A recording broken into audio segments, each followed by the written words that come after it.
So here we are, where we have the question whether anybody entered Alyosha's soul at the moment when he had his big mystical experience. He says that somebody did, and if it were somebody, it would be Jesus, presumably. But we obviously something's going on that we don't understand, something that's being existentialized. This mysterious finger that points the way, both for Zosima to go into the monastery and then points the way for Alyosha to go into the monastery. What is this mysterious finger? And I asked you last time, does anybody know? And nobody knew. Does anybody know now who's in the background, so to speak, running this whole show? Who would be the demythologized Christ figure in the book that directs the lives of Zosima and Alyosha? You don't know yet. No, Dostoevsky's really fooled you. That's good. And you can't, and he hits you over the head with it, but you don't see it. That's typical. I didn't see it for years, but somewhere smuggled in is the story of the demythologized or the existentialized Jesus, and smuggled in the same time the proof that it is really Jesus that he's existentializing. So here we go. It turns out to be Brother Markle. So on 275, Zosima starts talking about his brother.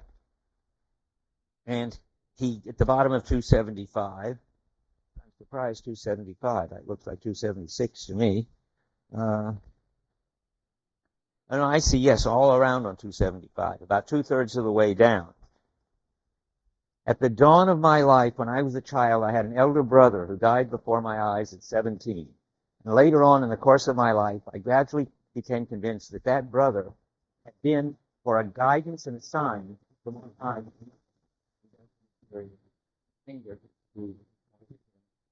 Monetized. Had he not come into my life, I could never, perhaps, though I believe at least, have become a monk on this present path. And turns out Alyosha reminds him. They look similar. That's not the important. The important thing is that Zosima thinks of him as guiding. That's a long way from understanding what he's doing. Okay, so we have to now look in detail. The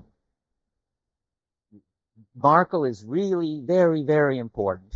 One of the ways you might get a glimmer that he's important, so it's not the existentializing, it's just plot-wise. Alyosha reminds Zosima of him on 275, a little further down. Alyosha has some, though not a great resemblance in face, seems to me so like him spiritually that many times I've taken him for that young man, my brother, mysteriously come back to me as a reminder and inspiration. And I wondered at so strange a dream in itself. Well, in a way, there is a sense in which Alyosha is his brother come back. You'll see. But Markle is also like Dmitri, because he's very, on 276, he's sort of brutal and frank and anti-religious. At the bottom, at the very bottom of 276, my elder brother Markle, and he was 8 years older than I was, of irritable disposition, but kind-hearted and never ironical. Well, that fits Dmitri. Certainly, Ivan's ironical, and so this guy has got to be sort of, sort of Dmitri-like, passionate, hot-tempered, and so forth. And he's also like Ivan because he gets involved with a philosopher, and that's bad for him.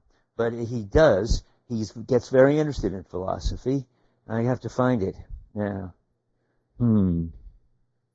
Should be in here, but I don't seem to have it. Well, it's right in these pages, so I'll find it. This secular socialist philosopher comes into the town. Where is it? At the top. Okay. Yes, right where I was, but a little further down, and I didn't mark it.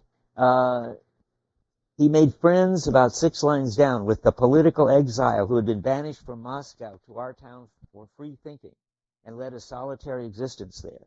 The man was a scholar who had gained distinction in philosophy. Bad news, of course.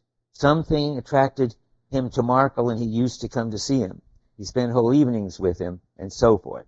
Well, yeah, being a philosopher, there are 2 kinds of philosophers in the book, both of them equally wrong-headed, but it's important to keep them separate. There's a place you'll see before the end of the day where Zosima talks about how much he likes philosophy. It's so spiritual. Well, that's Platonistic kind of philosophy. And it's evidence that Zosima has never completely outgrown sort of institutionalized Christianity, and that the Russian Orthodox Church didn't completely avoid getting corrupted by Plato. But this is certainly no spiritual philosopher who's coming into town to corrupt Markel. He's a free thinker, a kind of materialist, naturalist, atheist kind of philosophy, and that's also a branch, a tradition in philosophy. So both of them are wrong in 2 extremes. They're either too heavenly, that's Plato, or they're too earthly, that's, there are lots of them. We could say Hobbes, who's got something right about human nature, remember, that everybody's nasty and selfish, but he certainly hasn't got anything spiritual to do about it, or save us from it. So, and that's a kind of modern materialism, let's call it. There's sort of ancient Greek spiritualism and modern European materialism. Both of them are blamed on philosophy. But Markel isn't really corrupted very long by that, because he ends up having what I would call a supernatural experience. And that's, by supernatural, I definitely don't mean against the laws of physics and chemistry. Nothing in the book happens against the laws of physics and chemistry.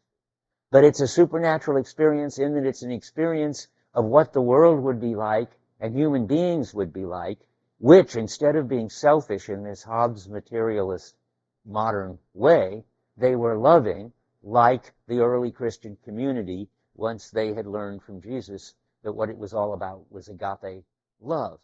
And what's interesting about Markel is that he gets transformed from the natural, rude, inconsiderate human being that he starts out in the chapter on him into somebody who is supernatural in the sense that he has become transformed into a completely unselfish, loving person.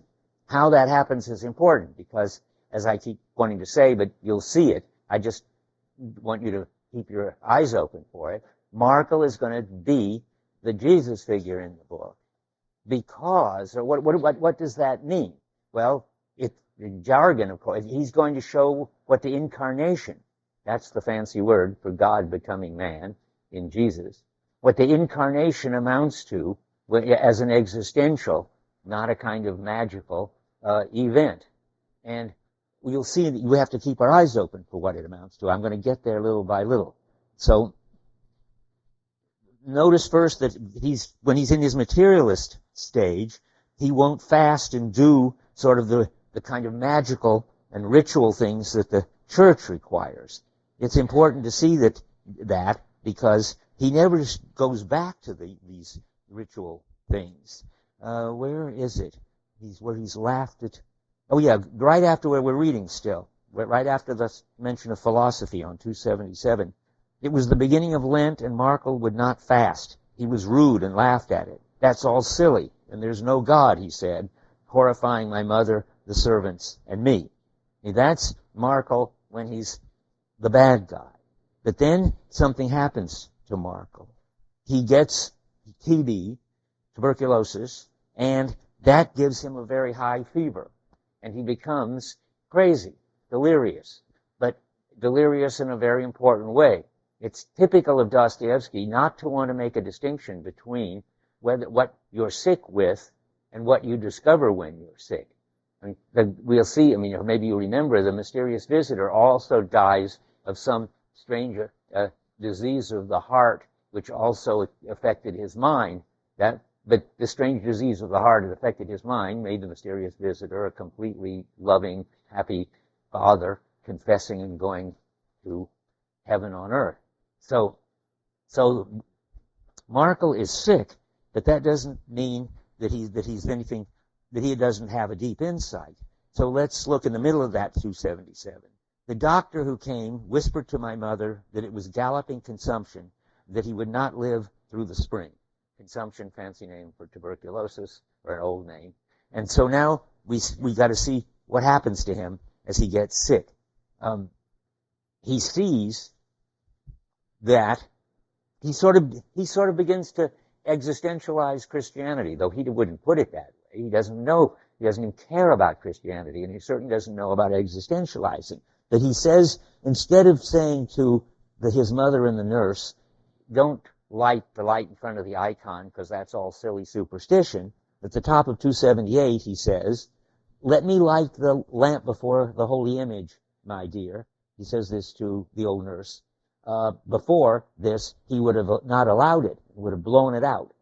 Light it, dear nurse. I was a wretch to have prevented you from doing it before. You pray when you light the lamp, and I pray when I see you. So we are praying to the same God.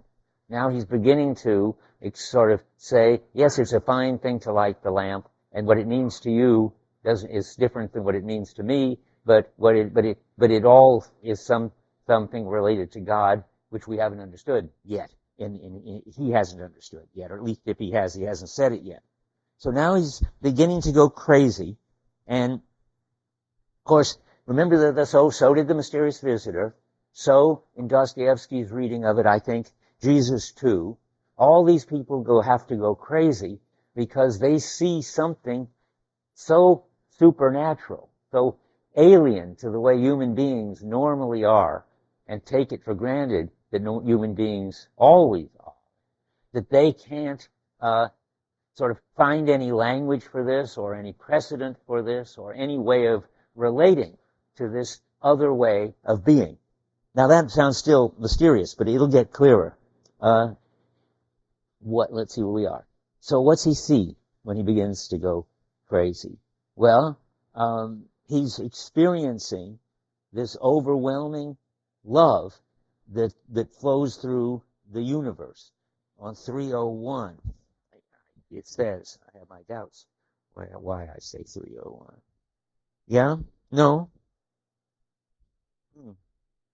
Maybe that's the mysterious visitor's version of it. The mysterious visitor version of it. Well, I might as well. I opened to this page. It's no accident. It's the other illness, but it's so peculiar on 301.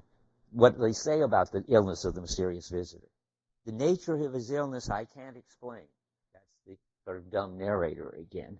They said it was an ailment of the heart, but it became known that the doctors had been induced by his wife to look into his mental condition also and come to the conclusion that it was a case of insanity. So insanity means people are doing things and saying things that normal, natural, everyday human beings can't understand, couldn't say, wouldn't say. And what is he saying? Well, on 278, he's saying things like, the middle of the page, don't cry, mother, life is paradise, and we are all in paradise, but we refuse to see it. If we would, we should have heaven on earth the next day. This is now he's beginning to really rave existential ravings. So let's see here.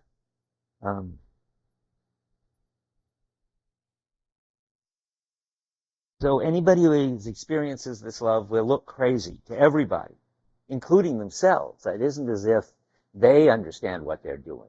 They're just raving. But they are in touch with something absolutely crucial. They're in touch with the connectedness of everything that Alyosha experienced when he fell on the ground and had the experience of all the threads connecting all of God's world, as Dostoevsky puts it. Now, you may well wonder why Alyosha isn't crazy and raving if he had that experience. Well, that's no accident that he isn't, but I can't explain that yet. By the end of today, you'll see why Zosima and the mysterious visitor and Jesus have to seem crazy to themselves and everybody else in a way that Alyosha doesn't. That's important. We just firstly we have to get what Markle says. And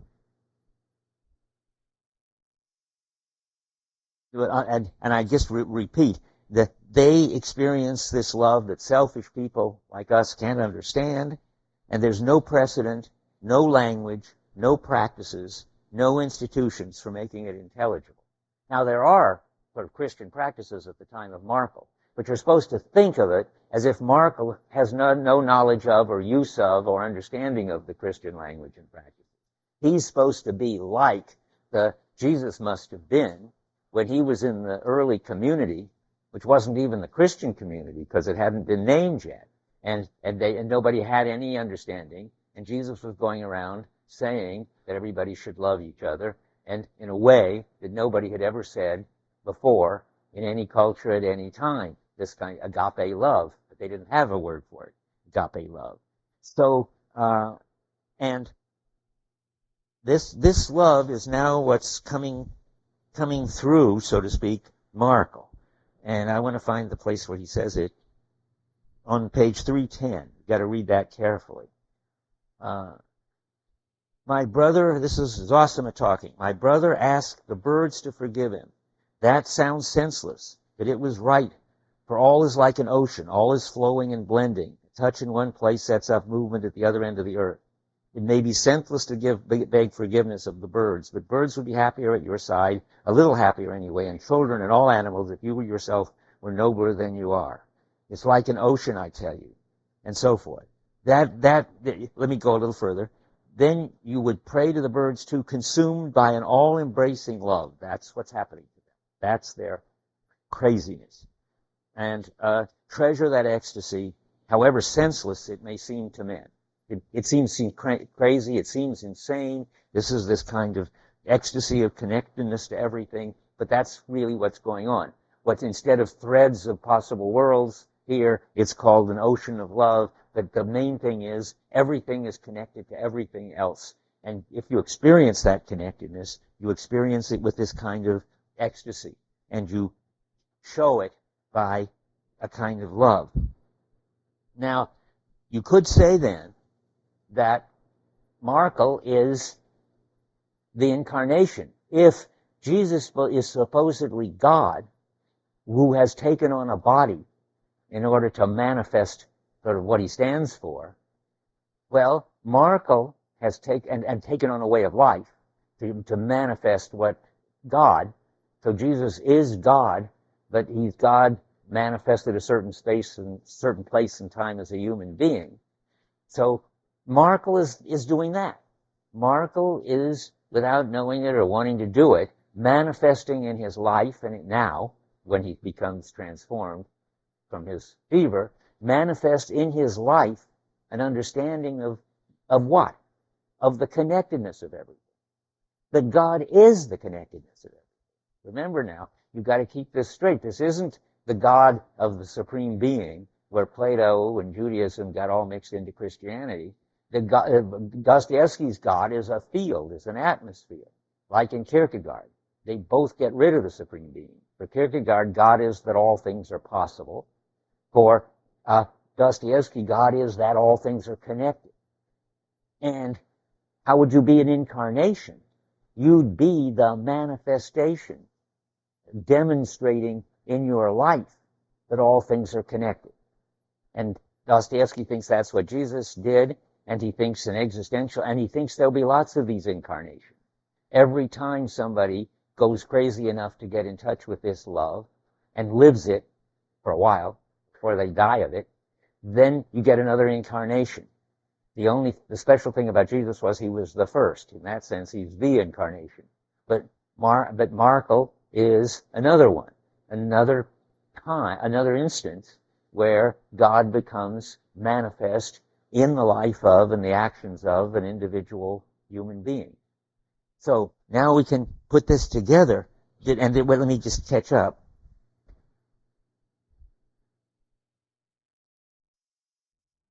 So Markle dies, the mysterious visitor dies, Jesus dies, none of these, and so does the idiot die. None of these people can live in this sort of wicked and selfish and rational materialist kind of world because they are just raving mad by the standards of the world. And that gets expressed in Dostoevsky by them dying of brain fever. Yeah.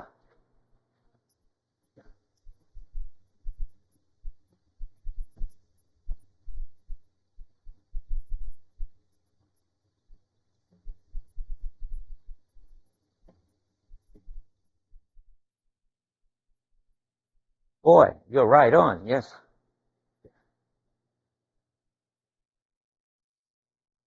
Okay, well, a terrific question. You're really with it. Yes, something very important is happening. Namely, it's just a different version of Christianity that Dostoevsky's got. He thinks the Protestant Kierkegaard one is much too individual, that when you've got your one defining commitment, you care altogether about that person and don't pay any attention really to anybody else. It happens to Alyosha. While he's hooked on Zosima, he does no good deeds for anybody. And then, so Kierkegaard, so Dostoevsky says that's not the real meaning of the Christian church. That could have only happened after this big heresy with Luther and all that. This very individualist, very anti-universal, as you say, understanding of Christian love.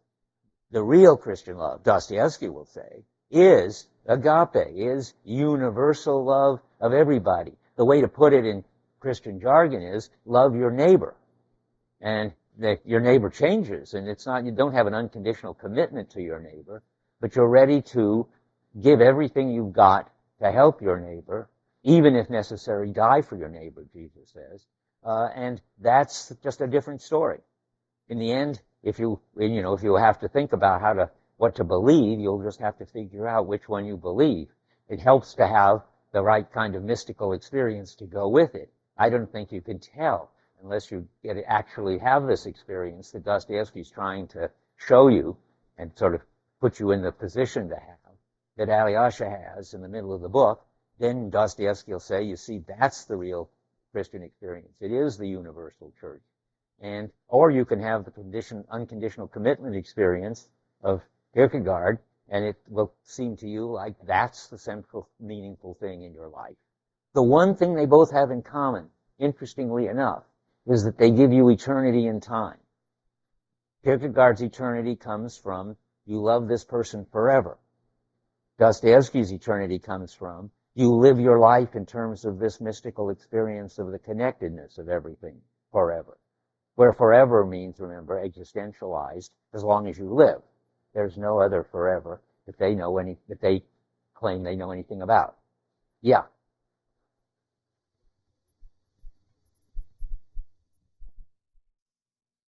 What is the thing?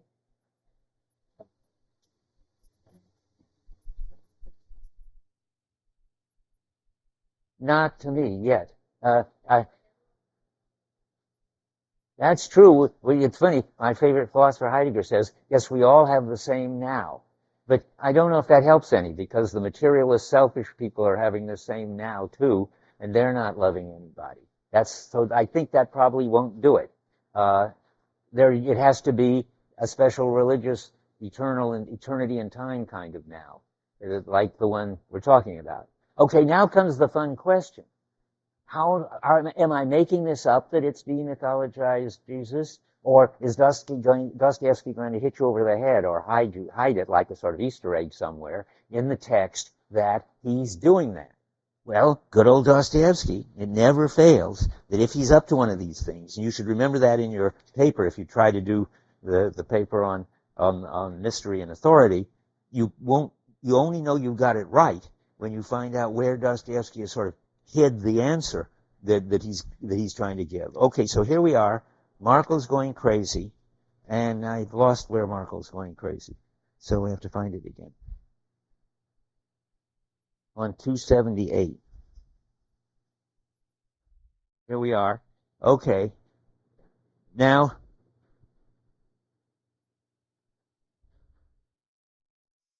after the middle of the page where he says life is paradise, and then he says, friends came to see us, Zosima says, middle of the page. Dear ones, he would say to them, What have I done that you should love me so? How can you love anybody like me? And how was it I did not know, I did not appreciate it before?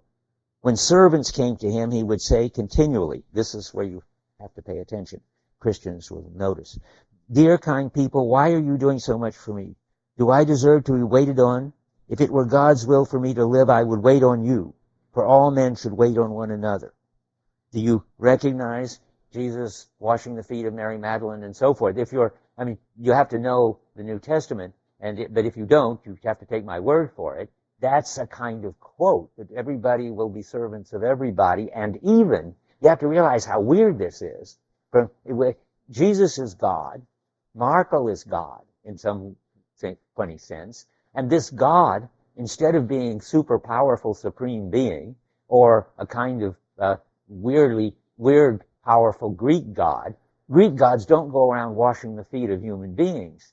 Neither does Jehovah. It's just outrageous that God should be coming around serving and washing the feet of the servants. But that's the Christian, that's the sign that what Marco has got is the same vision that Jesus had, and there it is, planted in there for you to see. And then I'll go a little further. Mother, darling, he would say, there must be servants and masters, but if so, I will be the servant of my servants. And that's the crucial line. It's not an important part of the existentializing, not at all.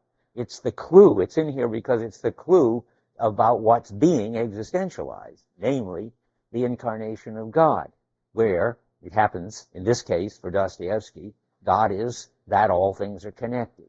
And Marco says it. He says it goes beyond the Bible, I think, in saying it. I've always thought it's interesting. I don't think Jesus ever says you should love the birds, does he? And the animals. St. Francis got that out of it somehow. Where he found it, I don't know. But Dostoevsky doesn't have to stay true to the Bible. He has to just have the existential structure. That, here's the point, in a selfish world, nobody can just understand this kind of unselfish agape love. It has to be brought in, so to speak, from outside and demonstrated. And whoever brings it in from outside and demonstrates it is a God, is the incarnation of God, and they will be sort of overwhelmed by the power that they have once they have this love. And it's so overwhelming that they die of it in various ways. They all go crazy. They all die. And I think I said it just a second. Yeah, they're too crazy to live in the world. Yeah, that's the Markle story. Now, the question then becomes, and you should be asking it yourselves, or maybe I've sort of preempted it. Well, how come Zosima and Alyosha and all these other Christians don't go crazy? They're loving. Zosima gives all this talk about the flowers and the birds and the bees and the animals and how we all love each other, and they seem perfectly, they don't need brain fever. Well, that's important, all right. That's the next stage. I want to tell you now, Dostoevsky thinks Christianity comes in 3 stages. He never says it in so many words, but he says it in lots of sort of asides and stuff, and he clearly says it. I'll read you passages. And what are the 3 stages? Well, the first stage is there's this community of strange people around this completely strange character who are experiencing this supernatural love that comes into the world through him. And it's all too crazy for anybody to know what to do with it. But what you have to do with it, and I already said this, you have to find a new language, and new practices, and new rituals, and new institutions to preserve it and make it intelligible and make it manageable so it doesn't destroy the people like the idiot does, destroy them by loving them in this overwhelming and controlled way. Now, the question for you is, what is that? What's in the book the example of the next stage of Christianity where it gets tamed and where people come to be able to talk about it and live it without being crazy? How does that happen? Where does that? Huh? Do we find people talking about it and not being crazy? Yeah, sure. Zosima, the elders. In fact, the whole institution of elders is a kind of existentialized second stage where the message of Jesus is preserved, or the message of Markle too, it turns out, is preserved by taking it out of this ugly, sinful, violent, brutal, selfish world, finding a language for it, finding chants and prayers and confessions and all the stuff that you can use to sort of nurture this new experience and not let it destroy you and not let the world destroy it. That's the second stage. But we haven't, I'm not ready quite for the second stage, or at least put it on hold for a minute. Something important also happened that is another existentialized Christian thing. This is a little bit magical, but not magical against the laws of physics and chemistry, but just sort of, I think Dostoevsky would say mysterious. But it's in the Bible. He's going to demythologize the apostolic succession, that is the succession of bishops, the forming of the church. Those, again, who know the Bible know that Jesus gives Peter, one of the disciples, the right to set up a church and to take confession and so forth. He sort of gives him the job of institutionalizing Christianity, which hasn't yet become Christianity. But that's what his job is, to turn it into a manageable religion. Well, it so happens that Markle also has, and it happens, and this is sort of the seemingly magical part. Jesus lays his hands on Peter and gives him this power to found the church and sort of continue the love and so forth.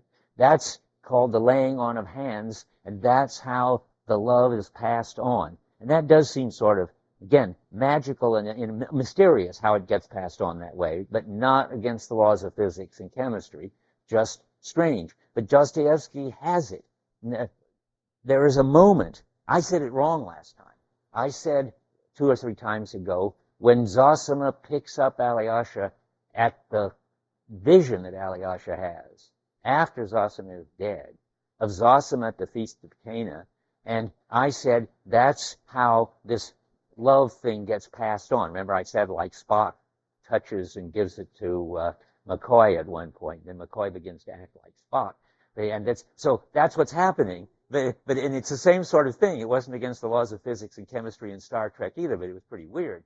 Anyway, what happens here is it happens not at that vision, because the vision would have been, just a vision. It really happens that Markle passes on the love to Zosima by touching him and putting, I think, his hands on his shoulders and looking into his eyes on 279, about 2/3 down. I remember I once went into his room when there was no one else there. It was a bright evening. Notice the sun was setting and the whole room was lighted up. Whenever you get in touch with all the threads connecting the world, it's always the slanting rays of the setting sun. It's never the sun at noon. So there it is. He beckons me and I went up to him. He put his hands on my shoulders and looked into my face tenderly, lovingly. He said nothing for a minute, only looked at me like that. Well, he said finally, run and play now. Enjoy life too. That's how Markle passes this on.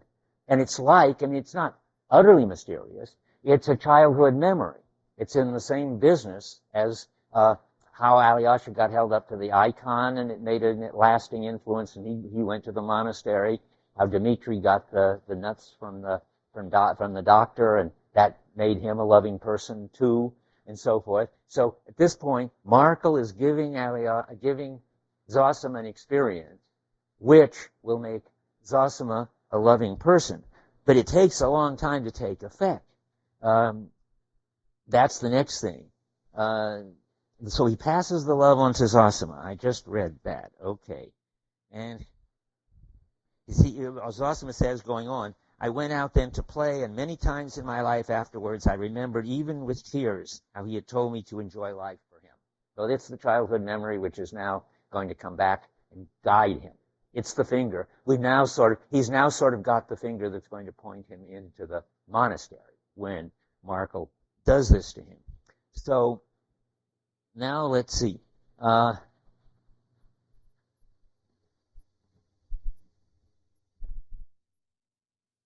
So Markle's now opened up a new relation to God as connectedness, and he experiences this love in an unbearable ecstasy.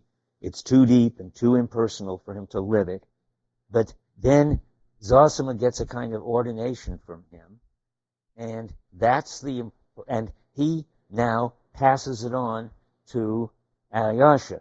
Only I don't see where. Interesting. I hope it's on page 84. But if it isn't, I have no idea where it is. Yeah, there he is. And he puts his hand, I think, on him. Let's hope. On 84, Zosima says, remember my words, about 3 lines down, and so forth. And then he says, you're going to leave the monastery. Leave me, I must pray. Go, hurry, be with your brothers, and not near only one only, but near both. Father Zosima raised his hands to bless him. That's the moment when Zosima passes it on to him, the love that's going to... What you want is that God's love comes through one person who passes it on to another person, who passes it on to another person. But of course, you're not going to transform the world that way. Somebody's got to pass it on to a lot of people. But that's... and you can look at your chart if you want at this point, and you can see what's happening there. The side of the chart called the chain of love, not the onion, but the one where Alyosha is in the center. I don't have a copy, but you got any extra ones? Yeah. Okay, so you can see the succession we're talking about, the apostolic succession, what I would have been writing on the board if I knew how to write on the board. So there you get the God field of connectedness. Markle's the incarnation of it. Now, we don't know yet about the onion. We'll get there in a minute. It goes from Zosima to Alyosha, which we just read on page 84, and from Alyosha it spreads to all those people. And it's no longer a sort of private thing that the church has. Anybody can get it, and anybody can pass it on. It's gotten even further existentialized. I mean, it was a private property of the bishops. I mean, probably some of you know the difference between the Episcopal Church and the Roman Catholic Church is that the Roman Catholics claim to have been in the direct line of the laying on of hands since Peter. But they claim that the Episcopals lost it when they broke with the Roman Catholic Church, and their bishops aren't really channeling this love. And Dostoevsky would find all that too magical to be interesting to him. But what is interesting to him is that you've got to have, I think, through the special experiences, the kind of passing on which he's showing you in this scene with Brother Markle. Now, what happens? Well, it's sort of like a time bomb. It doesn't go off immediately. Zosima doesn't walk out of Markle's sick room and immediately become a loving Christian. Far from it. You remember the Dostoevsky picture. Why couldn't he just walk out of there and start loving the birds and the trees and everybody in total openness and complete channel for agape love? Why would that not work? Yeah.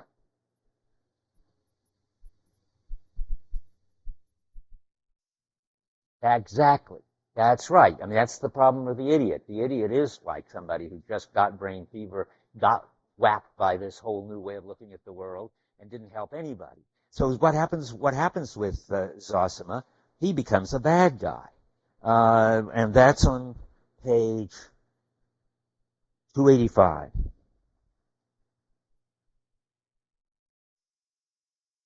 He learns the dark side, as you put it, the middle of 285. I spent a long time, almost 8 years, in the military school in Petersburg. It's always the army that is the dark side. In these new surroundings, many of my childish impressions grew dimmer. though I forgot nothing. I picked up so many new habits and opinions that I was transformed into a cruel, absurd, almost savage creature. I worry about the word transformed there. I hope they're two Russian words, one for change and one for transformed, because changed is what it would be. Transformed ought to be saved for being reborn, a new, loving being, instead of a natural, selfish being, sinful being. And that, so if I had a Russian, I've never yet found the right Russian person to tell me. So I would, instead of transformed, just put in changed. I bet even if the Russian word, even if there's only one Russian word, I bet it has both meanings. And and you just got to keep these two meanings separate. You could translate it the other way too. The transform seems more total. Anyway, he got socialized into a cruel, absurd, almost strange creature.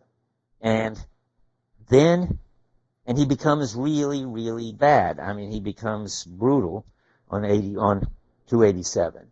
He's got to experience all this dark forces in people. On 287, in the middle of the page, in the evening, returning home in a savage and brutal humor, I flew into a rage with my orderly and gave him 2 blows in the face with all my might so that it was covered with blood. Well, that's pretty brutal. But by the bottom of the page, the sort of power of love that has been planted in him by Markel suddenly flowers and takes over. At the bottom of the page, I hid my face in my hands, I fell on my bed, and I broke into a storm of tears, and then I remembered my brother Markel and what he said on his deathbed to his servants, my dear ones, why do you wait on me? Why do you love me? Am I worth your waiting on me? So he gets the Christian message, and he gets the Christian love that's been put in him by this laying on of hands and looking him in the eye and demonstrating the love.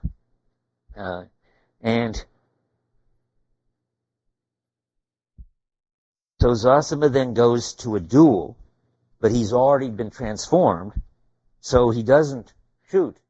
He throws away his gun, and he says, 2/3 of the way on 289, "Gentlemen, I cried suddenly, speaking straight from my heart, look around you at the gifts of God, the clear air, sky, the pure air, the tender grass, the birds." He's being sort of taken over by Markel. "Nature is beautiful and sinless, and we are sinful and foolish, and we don't understand that life is heaven. We have only to understand that, and it will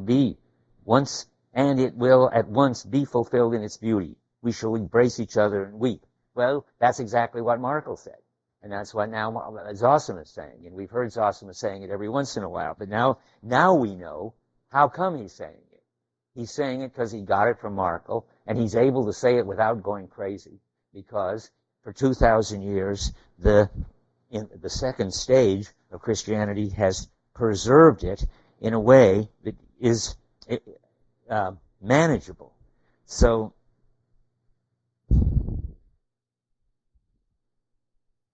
I'm just catching up with where I am.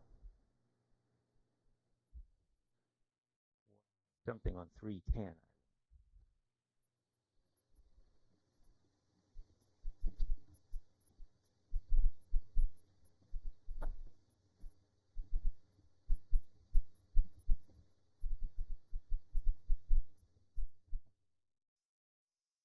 Well, Zosima, it's complicated here. I don't even know whether I want to say it.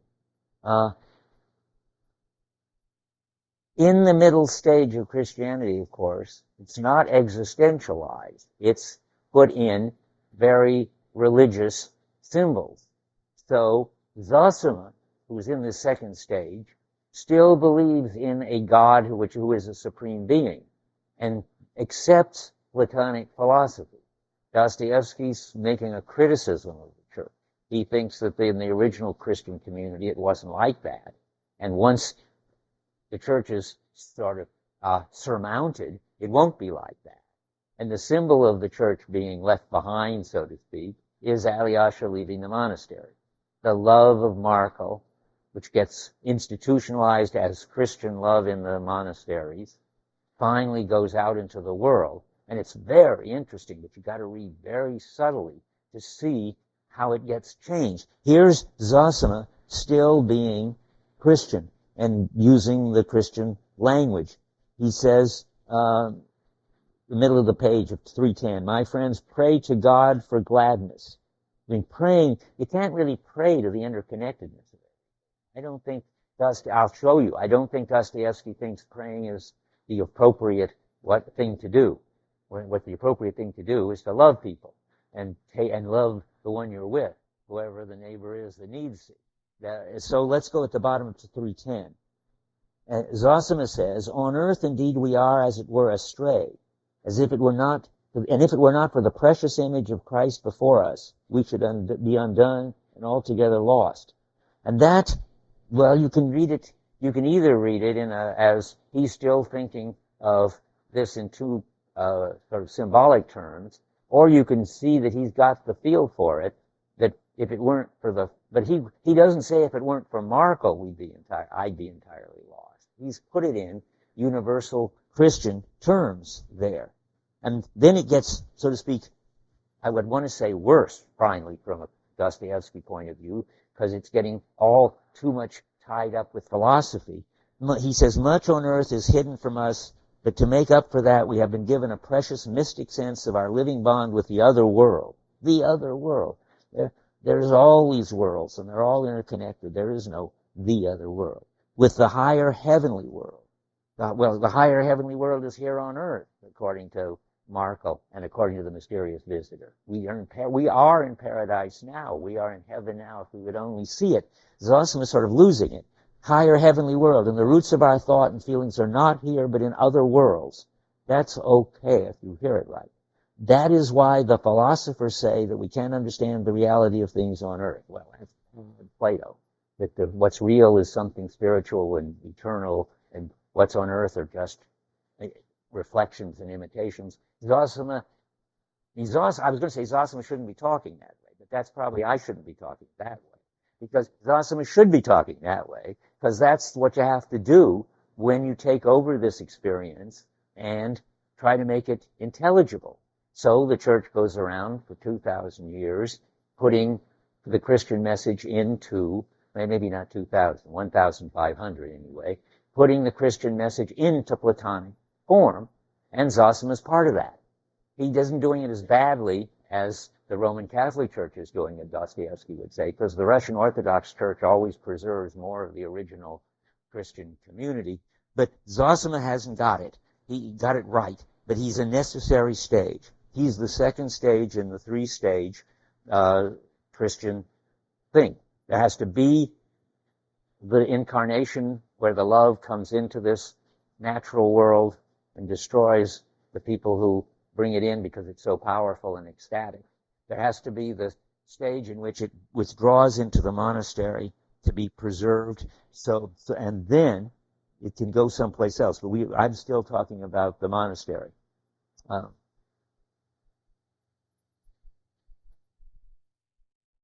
So the church fathers had to make up a whole story. For instance, the Trinity. There's no mention of the Trinity in the New Testament. There's sometimes a one God, and sometimes a two God, and sometimes a three God. They had to work it out, make it consistent, and make it something you could understand. It's pretty mysterious anyway, but they had an account of it. And they have to make it livable. That is, they have to make it so that through, as I say, practices of love and devotion and shared property and shared confessions, you can actually live in a way that's in touch with this kind of love. And they do all that. And that's good. It just isn't good enough. Because remember in the background that Dostoevsky says the star will rise in the east. That means that finally the Russian Orthodox Church is going to save the world. And it's certainly not going to save the world if they all stay in monasteries and talk this kind of Platonic talk about the other world that Zosima does. Now, I'm looking for something which I don't see here. That's interesting. But I know we don't really need it. So, but but remember now, the crucial thing to read is any passage which tells you that institutionalized Christianity, which is represented here by the monastery, is a safe place where you don't have to go crazy and you don't have to fight off all these brutish people. That's what he says on the bottom of 303. And then this is a summing up of stage 2, the top paragraph, the end of it. Meanwhile, in their solitude, these are the monks, they keep the image of Christ fair and undefiled in the purity of God's truth. See, all that's still pretty much Christian, unexistentialized talk. From the times of the fathers of old, the church fathers, the apostles and the martyrs. And when the time comes, they will show it to the tottering creeds of the world. That is the great thought. That star will rise in the east. So now we need to know what the third stage looks like. And that's it. The third stage is going to be when this love leaves the monastery. So we readers are in on the third stage. What's happening with Alyosha and what's happening with Dostoevsky writing The Brothers Karamazov and you guys reading it and being existentialized is the third stage, where it's something that any human being, you don't have to be in the West and you don't have to be in the Christian church. Dostoevsky wants to find universal human experiences that this Christian church has found and preserved and is now ready to go out in the world. So the answer to Alyosha, why didn't Alyosha go crazy when he had this mystical experience of all connectedness and loving the animals and the birds and everything? Because because for 1,500 years, the Christian community had been finding a language for it and rituals for it so that you could do it without being crazy. And that was a very important stage. But now we're ready for the third stage. So the love that goes from Markel to Zosima, you have it on your chart, goes to Alyosha, and then it goes to it spreads to the world. He brings okay, let's put it that way.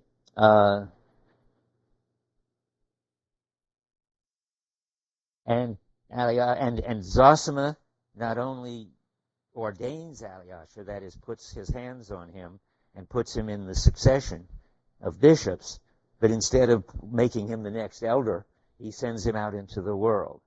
And that's what he does on 83. I've read this once before, I think. 10 lines from the bottom. When it is God's will to call me, leave the monastery, go away for good. Alyosha started. What is it? This is not your place for the time. I bless you for great service in the world. And Christ be with you. Don't abandon him, and he'll not abandon you.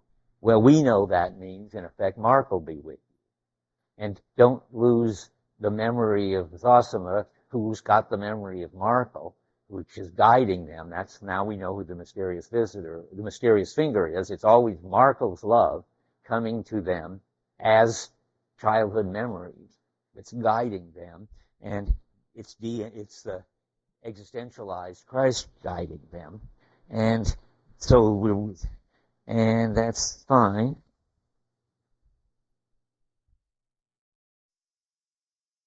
So Markel's truth, his experience, which has been symbolized and Christianized by the monks, will be existentialized and brought into the world in a transforming but completely livable form. Everybody will be able to love everybody and live in a kind of big bunch of Christian hippie communes. Remember, the story is not that the church will become the state, but that the state will become the church. That is, we'll have Christian socialism. That's what he's saying is going to happen. That means not that it gets secularized. That's the Enlightenment, where you change. You believe in reason and science, and you think you can organize the world to satisfy everybody's needs and makes them happy. That's the Grand Inquisitor. When instead it gets existentialized. It becomes a supernatural, non-rational experience of love, and people go out and do it. Now comes these interesting little touches that I mentioned already. Alyosha only becomes effective when he leaves the monastery. He doesn't help anybody, I think, I hope, and I don't remember any place where he does any transform. He only transforms Grushenka once he's been told to leave the monastery. He hasn't sort of officially packed his suitcase and left, but he's decided to leave. He's outside the monastery, and he's doing his first miracle. But he is sort of changed, in an interesting way. On 178, he looks altogether different. Monks apparently had long hair and silk trousers, and it says 2/3 of the way down, "Monk in silk trousers," cried the boy, following Alyosha. So while he was in the monastery, the boys, who turned out to be important later, sort of ridiculed him. He seemed to them, but when he gets out of the monastery, they don't ridicule him anymore, and he turns out to be sort of a very good-looking young guy. On 505,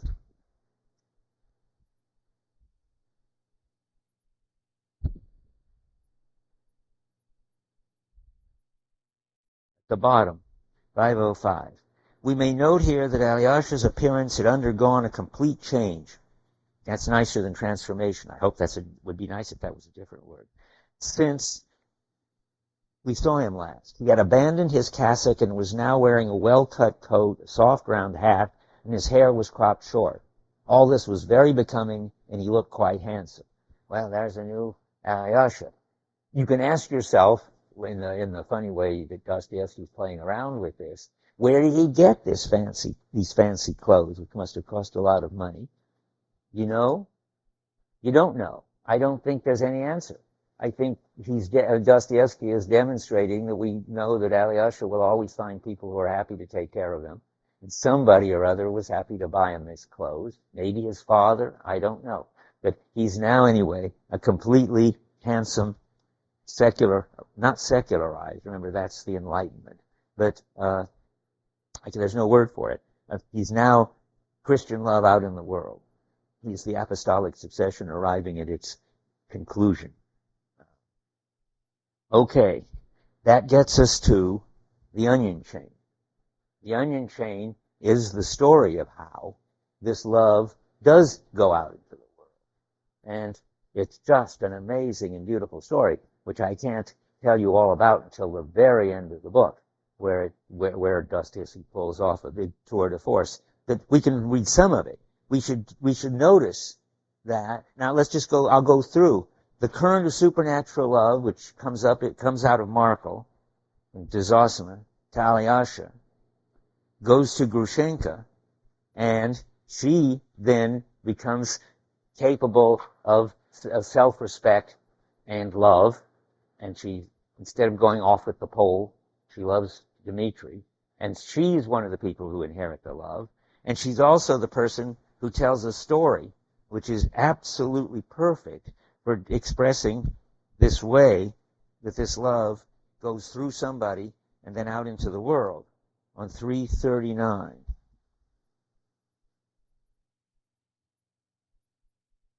We've got to read the whole thing. I mean, it's amazing. I don't know what luck for Dostoevsky somehow finding this parable, because this parable is the story of the love going out into the world, and that it's in this chart.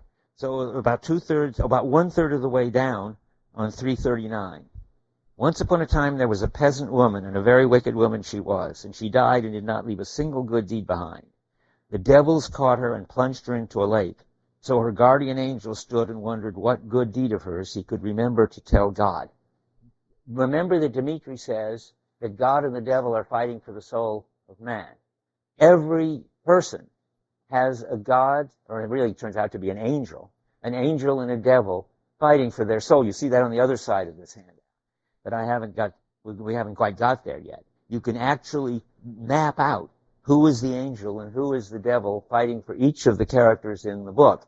The angel is trying to bring out the best in them and make them able to be Christian, or not even Christian, post-Christian, let's call it, and blissful, loving.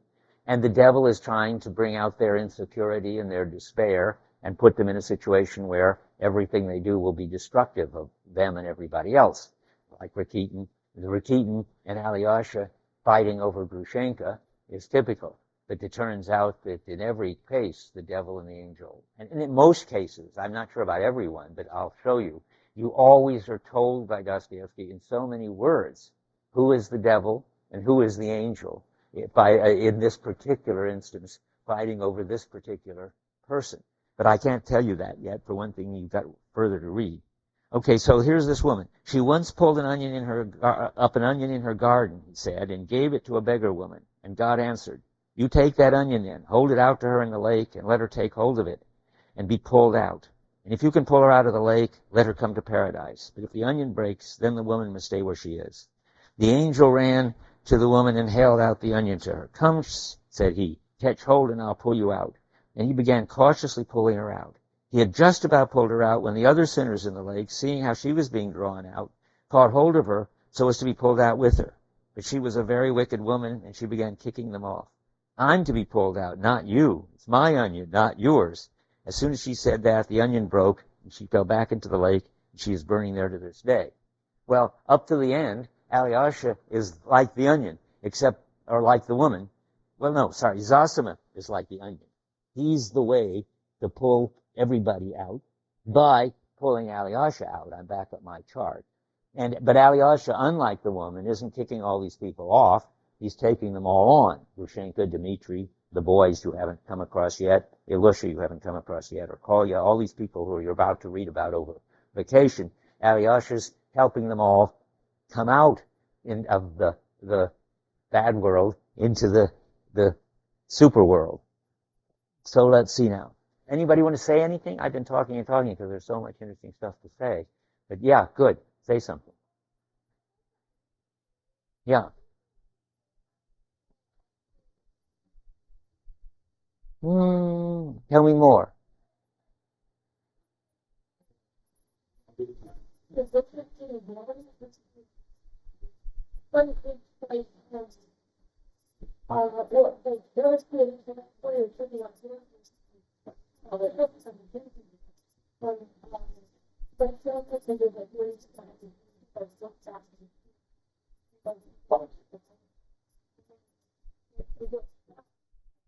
He loses her back into, yeah. Well, it has a common structure, but I think sort of the message is so different. I mean, he doesn't look back out of selfishness exactly, and so but anyway, don't bring it up because a lot of people don't know it, and we'd have to know the context more.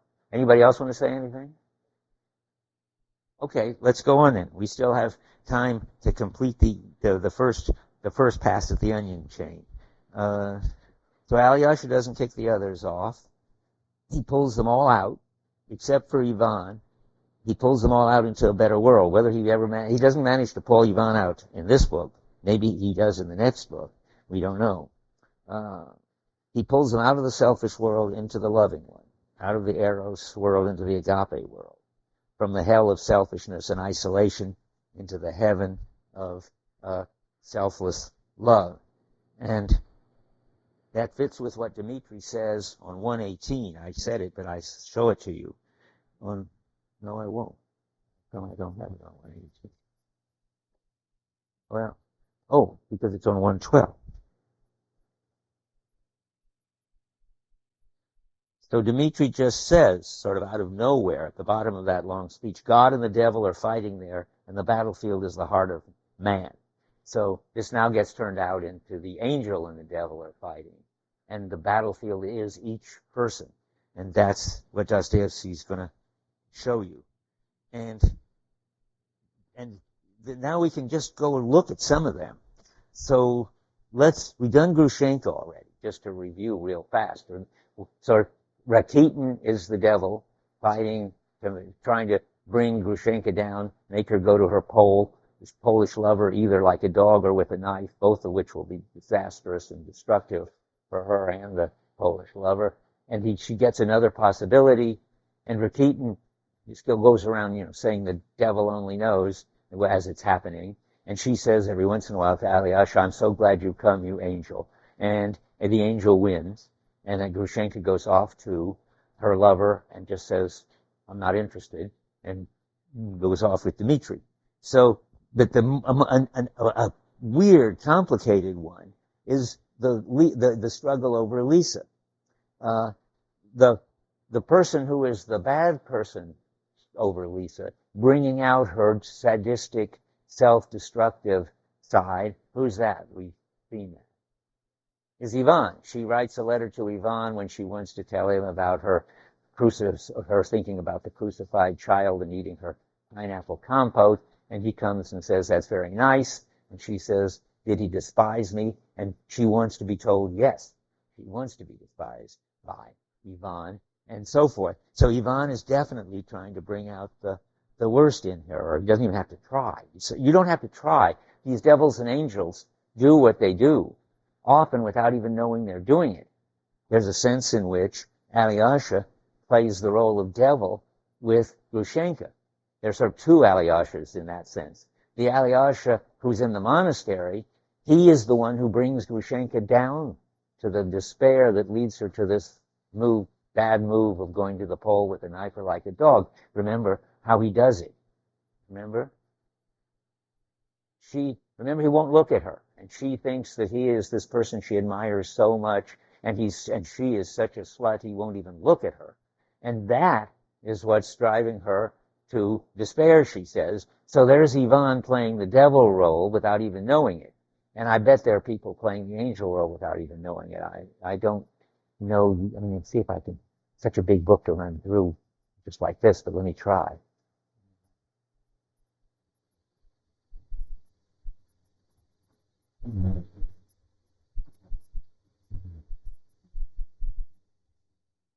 Maybe Grushenka is for Dmitri. Do I have, after all, I should look at my chart. If any of these people who are the angel ones, who are doing what they're doing without knowing if they're doing it. Grushenka is doing her angel job with Dmitri. I don't know if she knows she's doing it or not. See, on my chart, Alyosha is the devil for Grushenka and the angel for Grushenka. That's the sort of pre and post-monastery Alyosha.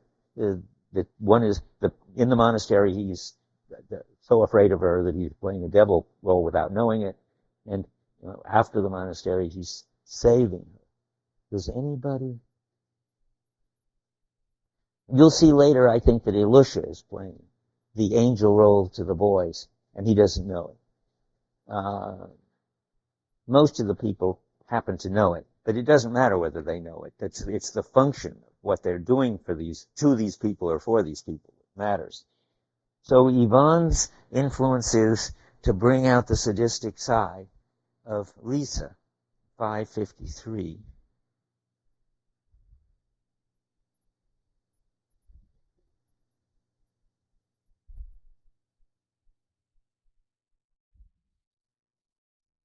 So here it's all this crazy stuff I was summarizing, where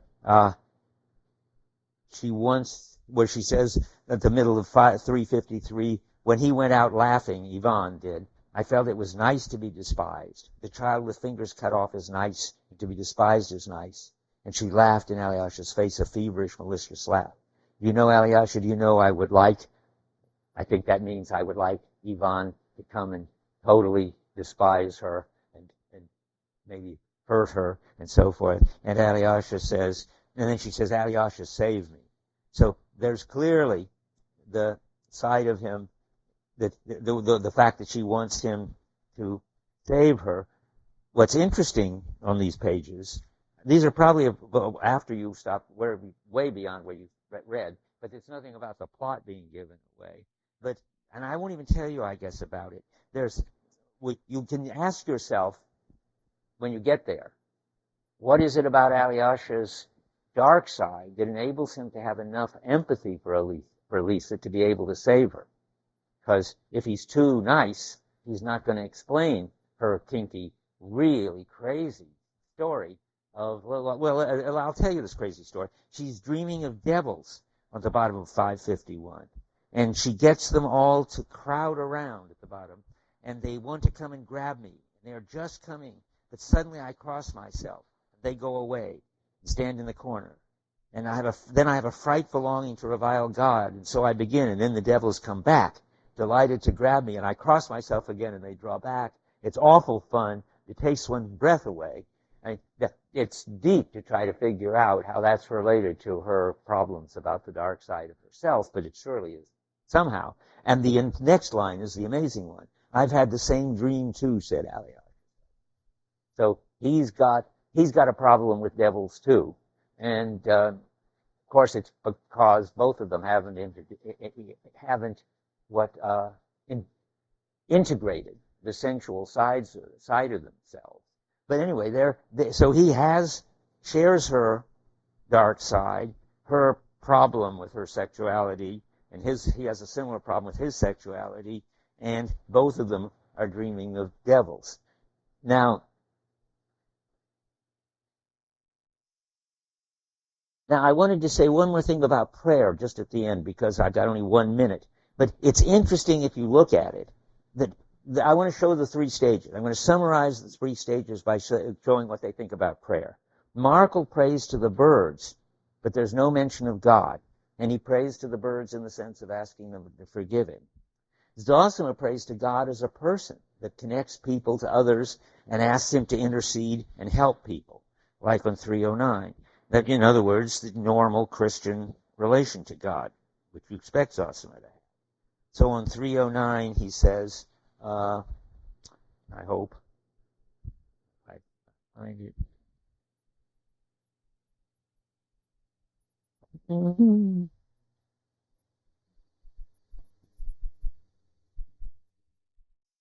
Okay, yes, at the top, you're supposed to pray to God and to help people, and God will look on you both more graciously. This is about a third of the way down.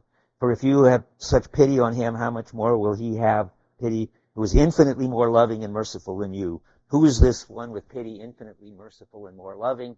Well, in Zosima, it's God, God, the Supreme Being. That's because he's in the church stage, and God is for him like a person. But for Alyosha, interestingly enough, God is not like that, but I don't see where I say so in my notes. Where is it? Alyosha, here we are. The last thing we'll read on 174 or 160, or maybe both. I have to look and see which one I want to read.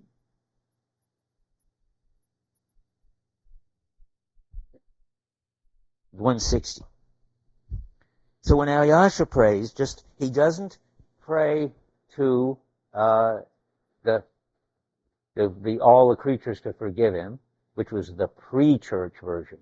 And he doesn't pray to God, the loving, forgiving Jesus or Supreme Being. He does a different thing at the bottom of 158. As a rule, every evening after services, the monks flocked into the cell. Where is it? What have I got here? 160, I'm supposed to say. 160. At the very middle. He thirsted for the joyous emotion which always visited his soul after the praise and adoration of which his evening prayer usually consisted. The joy always brought him untroubled sleep. He's not praying to God to help people, the way Zosima is, as if God could intervene. He's praying to God as that joyous experience that he had of the connectedness of everything, and that gives him a kind of tranquility, and it totally existentializes prayer. There isn't any person or object but when Alyosha prays. And that's just what you'd expect, because he's gone out of the church way of thinking about it. And it's so he doesn't pray for God's help. He does, but he helps everybody, as I wrote down. He doesn't. God helps, but through Alyosha, not instead of Alyosha. Okay, we got to stop.